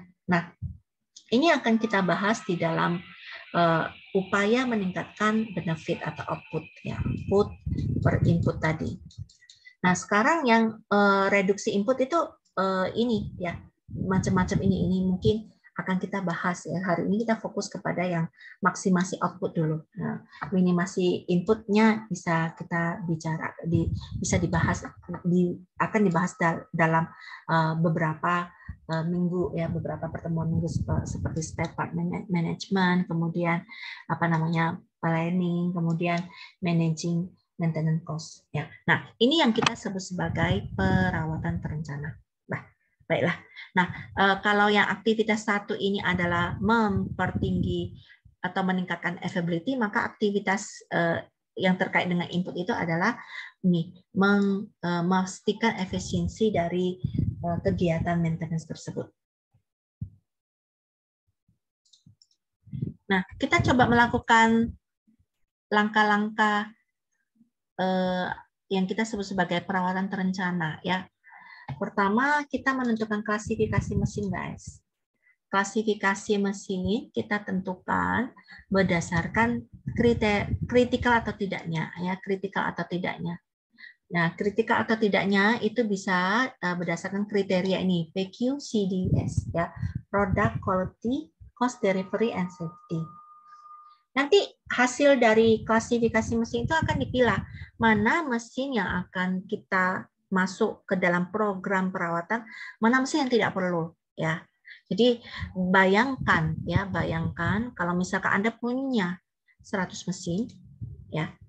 Kalau orang yang tidak melakukan metodologi plan maintenance ini ya, atau kita ngomong reliability center maintenance, sebuah analisa terlebih dahulu untuk mengklasifikasikan mana mesin yang perlu dirawat, mana yang tidak, maka perusahaan akan menghabiskan seluruh uang untuk merawat 100 mesin, padahal dari 100 mesin itu belum tentu ya, semuanya kritis, semuanya kritis. Nah, tahapan 1 ini adalah kita mau mengklasikan mana mesin yang kritis, mana yang tidak, ya kritis berdasarkan kriteria ya. Kemudian mesin yang kritis itu yang kita lakukan program perawatan. Ya, mesin yang tidak kritis, ya tidak perlu keluar uang seperti itu. Nah, dengan cara kita melakukan itu, maka kita secara tidak langsung ya bisa meminimalisasi biaya perawatan. Ya, yang tadinya harus dilakukan terhadap 100 mesin, dengan tahapan 1 ini kita bisa memilah-milah. Syukur-syukur ternyata cuma 10 mesin yang perlu dirawat, 90-nya tidak. Coba bayangkan, Anda sudah bisa mengurangi biaya yang tadinya 100 mesin menjadi 10 mesin saja. Ya. Kemudian yang kedua adalah pilihlah part yang akan dirawat ya. Jadi ini bisa pakai FMEA, analisis failure mode atau berdasarkan RPN, risk priority number. Ya, risk priority number. Kemudian kita akan menentukan metode perawatan yang tepat, ya mana metode yang cocok untuk mana metode untuk part atau komponen yang kita pilih yang akan kita rawat itu mana yang cocok pakai breakdown, mana yang cocok pakai preventif, mana cocok prediktif. Ya, ya ini yang sering salah kaprah ya, selalu penelitian-penelitian TA itu bluk langsung. Ya, setelah selesai analisis keterandalan, langsung semuanya dipreventif ya, dijadwalkan. Kemudian apa yang dijadwalkan juga nggak ngerti gitu ya. Belum dipilah-pilah ya, tidak dipilah-pilah dulu mesin mana yang kritis, kemudian tidak, kemudian mesin yang kritis ya, mesin yang kritis dipilih part yang krusial ya. Ada beberapa ya penelitian seperti itu, tapi ada juga beberapa penelitian terkait maintenance yang sudah bagus ya, memulai dari pemilihan critical mesin sampai ke critical part ya. Apapun metodenya, alasannya cara berpikirnya sama ya. Jadi kita tidak melulu melakukan aktivitas perawatan pada semua mesin ya. Jadi kita harus memilah dulu which mesin is critical and which part is critical of that mesin. Lalu kemudian kita rancang ya standar perawatan SOP-nya, lalu kita lakukan perawatan secara sistematis. Oke, langkah berikutnya adalah mengevaluasi hasil maintenance-nya ya. Sehingga siklus PDCA-nya bisa jalan, plan, do, check, action-nya bisa jalan ya.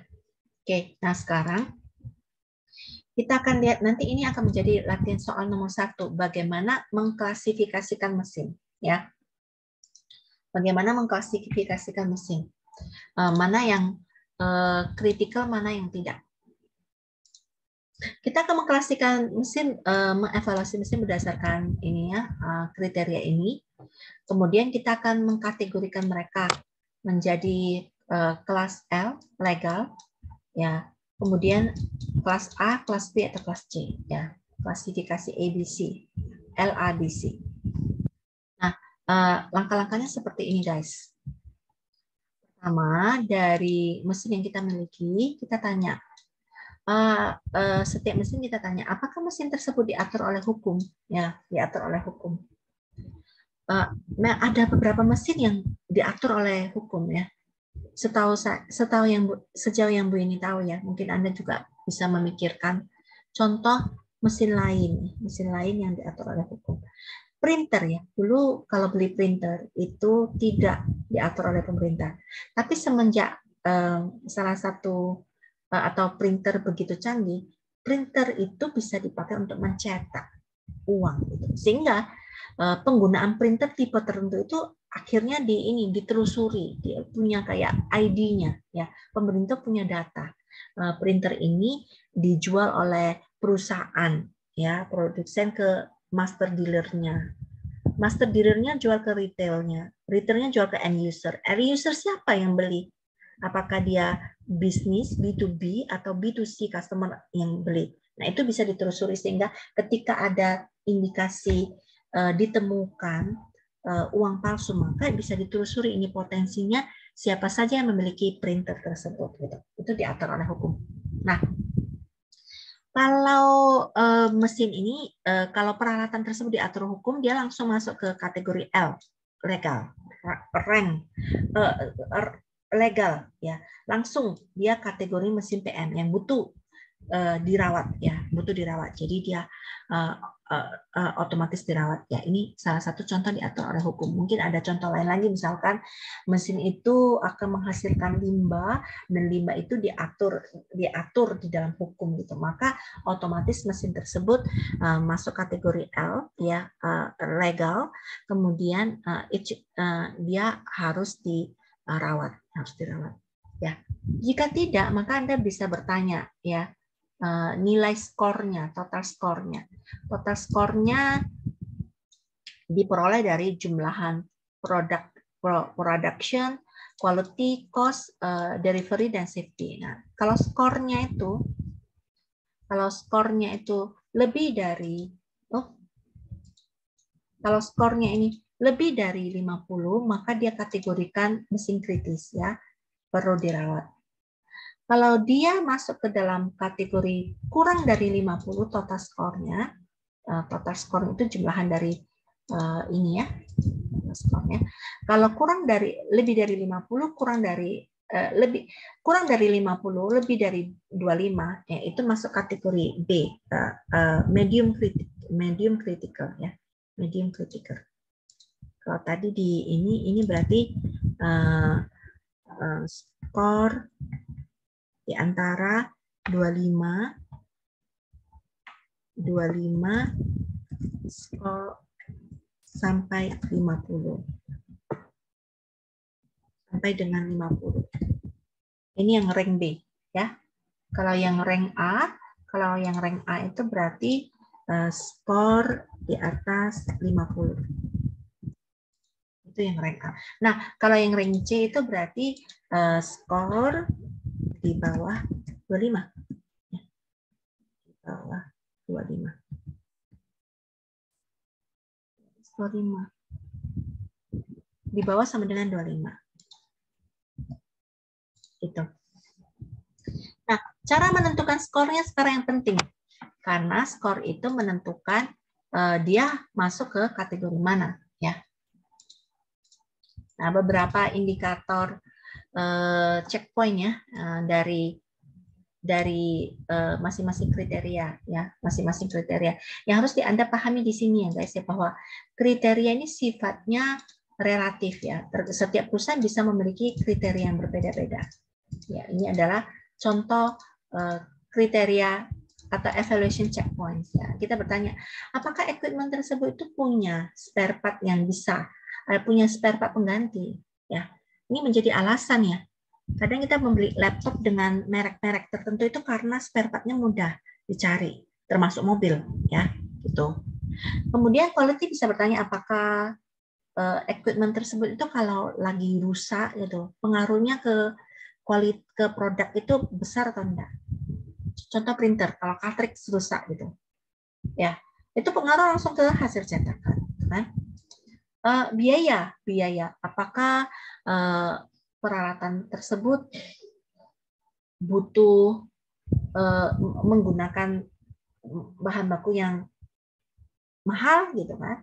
Atau menggunakan energi, ya, itu salah satu pertimbangan, ya, ketika misalkan kita beli AC atau mesin cuci gitu, apakah dia konsumsi watt-nya tinggi gitu, ya, kulkas gitu, karena apalagi kulkas itu adalah salah satu peralatan yang setiap hari harus ditancap, ya, dinyalain, ya, kalau tidak rusak makanannya gitu. Nah, large amount of energy delivery, ya, delivery itu berbicara tentang apa namanya,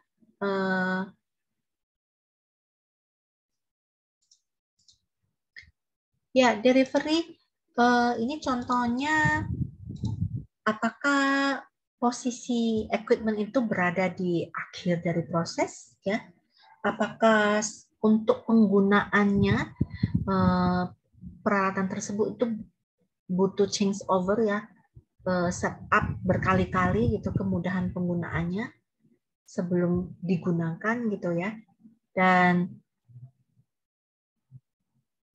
apakah sebelum digunakan dia butuh tahapan lebih awal lagi untuk dipanasi dulu dan seterusnya. Itu delivery.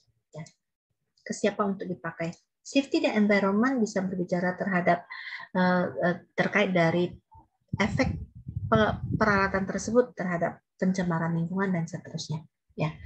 Nah, tiap checkpoint itu setiap perusahaan itu bisa berbeda-beda. Nah, setiap checkpoint ini kita akan membuat scorecard-nya. Kita akan membuat scorecard-nya. Apakah dia 0,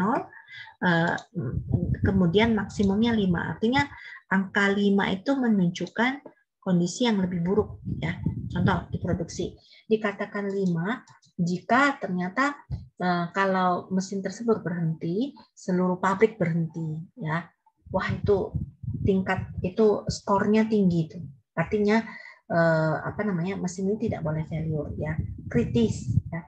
Kemudian kalau berbicara tentang kualitas, kita ambil salah satu kriteria evaluation checkpoint tadi, apakah dengan mesin tersebut bermasalah, kualitas produk akan terpengaruh. Kalau 0 artinya tidak terpengaruh sama sekali, kalau 5 berarti ada problem di peralatan tersebut, maka langsung berefek ke kualitas produk.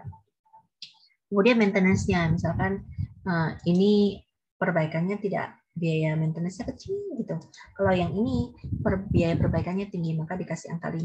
Jadi 5 menunjukkan skor kritis ya, semakin besar skala leakage-nya semakin kritis ya. Safety, kalau 0 itu artinya tidak ada bahaya sama sekali ketika equipment ini bermasalah. Kalau yang ini equipment tersebut kalau bermasalah ya bisa mengakibatkan death, injury, and fire. Contohnya ledakan nuklir ya, kebocoran di pabrik nuklir gitu. Itu efeknya besar. Satu kota bisa diisolasi ya. Kemudian terakhir adalah contoh checkpoint yang terakhir, number of usage ya. Kalau kurang dari 10 tahun dikasih angka 0, lebih dari rencana akan digunakan lebih dari 20 tahun malah akan dikasih skala Likert 5 untuk menunjukkan kekritisannya. Ya. Nah, ini akan menjadi skor yang bisa kalian jumlahkan ya. Kemudian menentukan mesin mana, klasifikasi mana, mesin mana yang masuk klasifikasi LA, BC ya. Kalau LA dan B itu maka perlu dirawat, kalau C tidak perlu dirawat. Ya. Oke, nah perawatannya apa saja? Perawatannya bisa mulai dari yang kita sebut sebagai breakdown maintenance ya. Jadi ini BM. Breakdown maintenance ya. Kemudian yang kanan itu adalah CM ya, corrective maintenance atau CM. Lalu yang terakhir ini adalah preventive maintenance PM. Preventive maintenance. Kemudian istilah yang satunya lagi yang prediktif itu adalah CBM ya, CBM atau condition based maintenance. Ya. Ini sama seperti maintenance policy tadi ya, ada 3 ya, corrective, preventive, predictive. Yang tidak ada breakdown maintenance-nya ya, karena breakdown maintenance itu sudah paradigma lama dari maintenance bahwa kita hanya memperbaiki kalau terjadi kerusakan gitu ya. Nanti Anda akan melihat apa bedanya breakdown maintenance dengan corrective maintenance ya. Corrective maintenance sama-sama ini adalah perbaikan akibat setelah failure itu terjadi, reaktif ya, setelah failure terjadi. Sedangkan preventif dan CBM itu adalah proaktif, sebelum terjadi kita sudah melakukan aksi. Oke, kita mulai dari yang pertama. Yang pertama adalah breakdown maintenance ya. Breakdown maintenance itu setelah terjadi kerusakan kita perbaiki. Ini. Kemudian yang kedua adalah preventive maintenance ya. Preventive maintenance ini nanti aktivitasnya ada beberapa guys. yang bisa kita pelajari nantinya. Kapan kita melakukan aktivitas perawatan harian, ya, seperti kerel tadi, ya, dan inspeksi berkala, ya. Kapan mesin tersebut harus dihentikan untuk overhaul, ya, untuk maintenance secara keseluruhan. Ya, ini nanti ada beberapa pendekatan ilmiah untuk menghitung, ya, untuk menghitung kapan berapa kali inspeksi harus dilakukan dan kapan mesin tersebut harus di overhaul. Ya, preventif. Lalu kemudian preventif itu secara garis besar dibagi dua, guys. Inspeksi. Kapan kita hanya melakukan checking-checking saja. Ya, berkala mesin dibongkar, kemudian dicekking, lalu diputuskan, ya. Apakah ini perlu dilakukan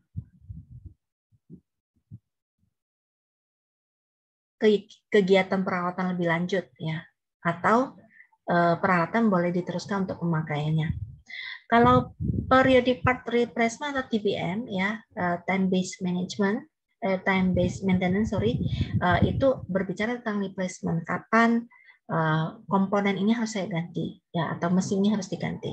Ya, jadi dua pendekatan yang bisa dipilih. Apakah kita memilih inspection, periodic inspection, atau replacement. Nah, itu akan menjadi bahan pembahasan kita minggu-minggu berikutnya.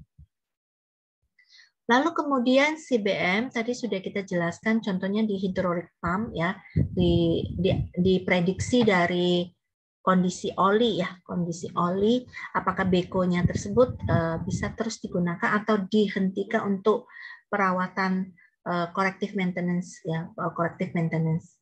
Atau ceritanya yang mobil Chevrolet-nya begini itu, ya, ada condition based maintenance lewat komunikasi antara mobilnya dengan aplikasi yang kita download, ya, sehingga kita tahu failure apa yang terjadi dan kita bisa melakukan perbaikannya, ya. Jadi mempredik dulu, belum tentu itu terjadi, tapi dia berdasarkan data-data. Lalu kemudian, nah, corrective maintenance ini corrective maintenance ini bedanya sama breakdown itu baca pelan-pelan, ya. Baca pelan-pelan. Corrective maintenance itu adalah sebuah aktivitas improvement, ya, improvement pada alat agar tidak sering rusak. Tapi sudah rusak nih. Nah, ketika rusak, kita memiliki catatan kerusakan nih. Oh, motor kalau rusak, ya, kalau waktu mogok, ya, apa yang terjadi? Businya rusak lah, kemudian knalpotnya kemasukan air dan seterusnya. Terus corrective maintenance ini adalah upaya untuk memikirkan bagaimana cara memperbaiki kerusakan tersebut, ya, kerusakan tersebut. Jadi kita memikirkan bagaimana mesin tersebut tidak sering mengalami kerusakan seperti itu, ya. Jadi dia adalah semacam aktivitas improvement. Beda dengan breakdown. Breakdown itu ya rusak terus kita perbaiki, ya. Kalau yang ini rusak, catatan kerusakannya itu dianalisis data-datanya. Kemudian kita mikir bagaimana kerusakan itu bisa diperpendek downtime-nya, ya, bisa diperpendek downtime-nya ataupun upaya untuk mengatasi kerusakan tersebut, ya. Ini corrective maintenance bisa mempermudah inspeksi, kemudian memastikan keselamatan kerja. Jadi aktivitas korektifnya adalah mengimprove mesin agar tidak sering rusak dan mengimprove mesin agar mudah dirawat, ya. Nah, setelah kita menentukan mana yang kritikal, mana yang tidak, berdasarkan mesinnya diklasifikasikan berdasarkan ini, ya, mana yang kritikal, mana yang tidak, mana yang perlu dirawat atau tidak, maka kita analisis bisa dilakukan lebih lanjut dengan menentukan kriteria part, ya, critical part, ya, contohnya seperti tadi beko, ekskavator, critical partnya adalah hydraulic pump-nya, ya, hydraulic pump-nya. Nah, ketika hydraulic pump-nya itu mau dianalisis, ya, kapan kita menggunakan periode checking ya, kapan kita menggunakan macam-macam, maka kita bisa menggunakan alat bantu flowchart ini ya. Kapan kita menggunakan periodic checking atau inspection saja ya. Anda bisa menalarnya dari atas ya, dari atas ya. Contohnya misalkan ini. Oh, ini dari ekskavator ya. Jadi ekskavator, tunggu ini nulis dulu. Jadi ini misalkan produknya adalah equipment-nya, equipment-nya adalah beko ekskavator. Kemudian part-nya adalah hidrolik. Partnya adalah hidrolik. Pump. Ya.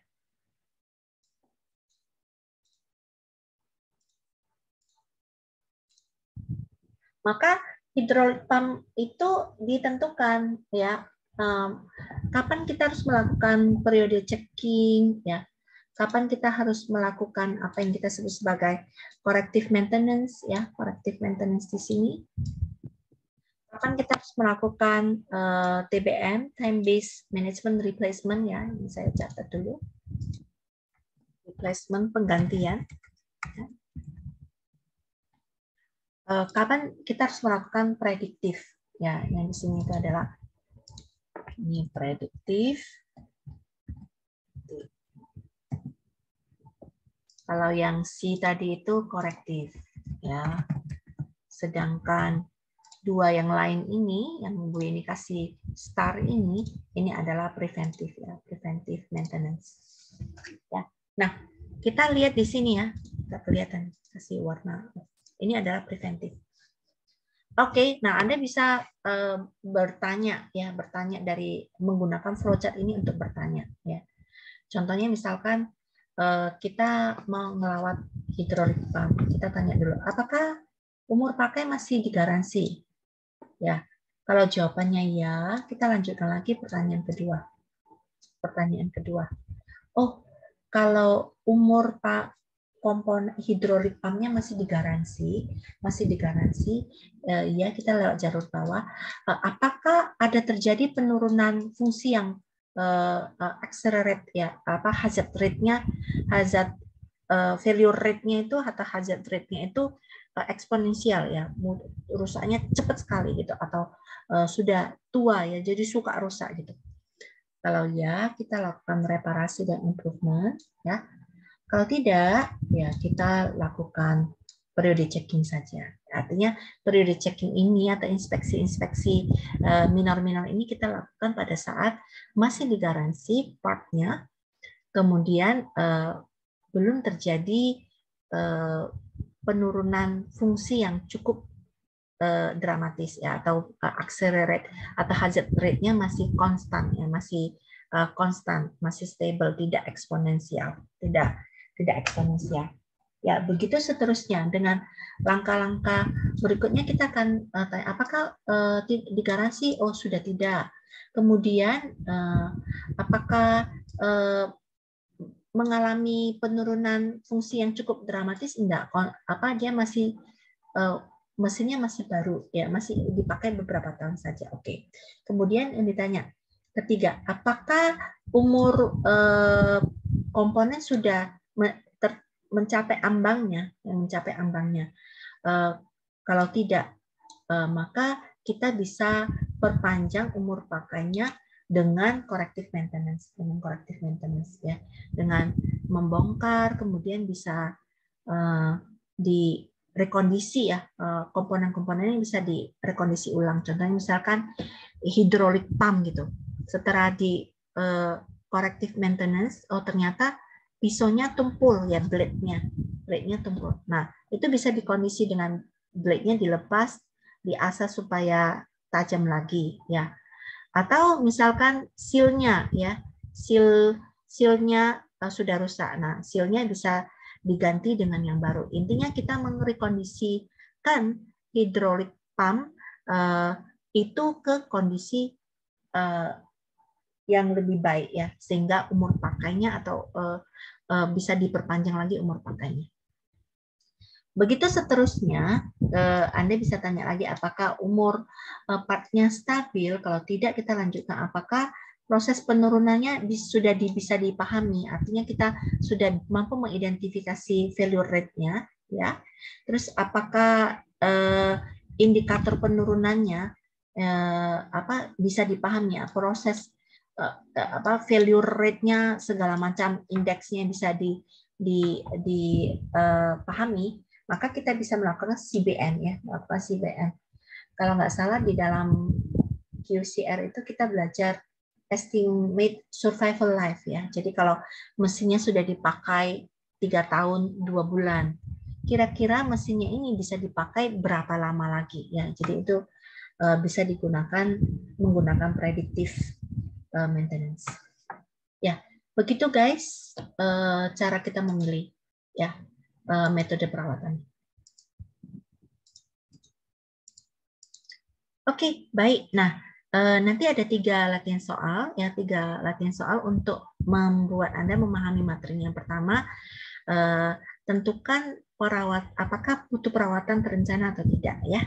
Nah, Anda bisa menggunakan klasifikasi mesin yang sudah kita bahas tadi. Ini adalah datanya. Ini ulangi dulu slide-nya. Ya, ini yang pertama adalah Anda punya 4 mesin, ya. Kemudian Anda diminta untuk mengklasifikasikan mesin mana yang perlu perawatan terencana atau tidak, ya.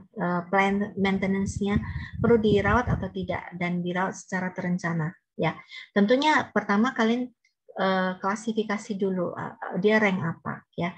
Dari rank itu baru tahu dia butuh PM atau enggak, butuh plan maintenance atau enggak, ya. Ini adalah data-datanya, ya, yang bisa kalian gunakan. Untuk bisa mengerjakan itu Anda harus memahami materinya terlebih dahulu. Yang kedua adalah jelaskan secara ringkas, ya, bisa beropini nanti atau bisa menuliskan dulu perbedaan antara breakdown maintenance dengan corrective maintenance, atau yang kedua preventive maintenance dengan predictive maintenance. Contoh-contoh yang diambil sudah tidak boleh menggunakan contoh-contoh yang diberikan oleh Brian, ya. Anda harus cari contoh-contoh sendiri. Ya, paling gampang adalah pilih engineering object yang Anda paham, ya. Ya, apakah Anda pernah punya pengalaman gitu. Lalu kemudian coba gunakan untuk penjelasannya. Lalu yang ketiga, berdasarkan flowchart tersebut, tentukan kapan komponen dari mesin yang akan kita rawat itu dilakukan periode checking dan kapan dilakukan replacement, ya. Ini adalah pemahaman bagi kita sebelum kita nanti ke materi berikutnya, ya. Aktivitas maintenance berupa inspection dan aktivitas maintenance berupa replacement, ya. Apakah kita mengecek saja atau kita melakukan penggantian komponen. That's all guys, latihan 1, 2, 3. Silakan dikerjakan dan kita ketemu pada saat pertemuan sinkronis untuk pembahasan, ya. Nanti pada saat sinkronis pembahasan kalian dengar baik-baik diskusi, ya, diskusi yang intens. Nanti jawabannya jika ada perbaikan Anda memperbaiki jawaban Anda, kemudian jawaban Anda akan diupload kembali ke jawaban Anda akan diupload ke menu tugas, ya, assignment submission untuk dijadikan aktivitas keaktifan, ya. That's all. Ya, begitu yang bisa Briani berikan dalam kesempatan kali ini. Kita flashback kembali, ya, ke outline-nya, ya, outline-nya.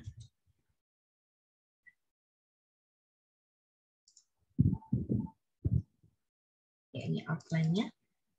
Ya, jadi kita baru saja mendengar keseluruhan rekaman berisi tentang pendekatan struktur, ya, pendekatan struktur terkait dengan aset management, ya, bagaimana dari strategic level ke tactical level, ya, sampai ke operational level, termasuk metode untuk improve-nya, ya, metode untuk improve-nya. Nah, Anda juga dibekali dengan berbagai kebijakan maintenance, apakah itu breakdown maintenance, corrective maintenance, preventive maintenance, atau condition based maintenance.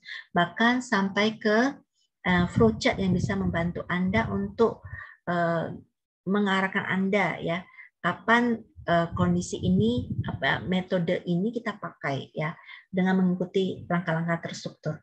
Kemudian kita menjelaskan sekilas perbedaan antara TPM dan RCM ya. TPM akan kita bahas secara terpisah. Hari ini kita akan membahas bagian dari RCM, Reliability Center Maintenance, yaitu mencoba fokus kepada manajemen aset ya, mencoba fokus kepada manajemen aset dengan memperkenalkan kepada Anda 10 pilar perawatan terencana ya.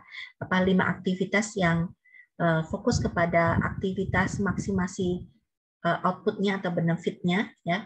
Kemudian 5 aktivitas reduksi inputnya tidak kita bahas dalam kesempatan ini. Lalu di dalam melakukan plan maintenance atau perawatan terencana, Anda juga mempelajari bagaimana mengklasifikasikan mesin serta memilih metode yang tepat, metode perawatan yang tepat untuk mesin, critical mesin serta critical part dari mesin tersebut. Oke, itu saja guys untuk hari ini. Semoga bermanfaat. See you, bye-bye.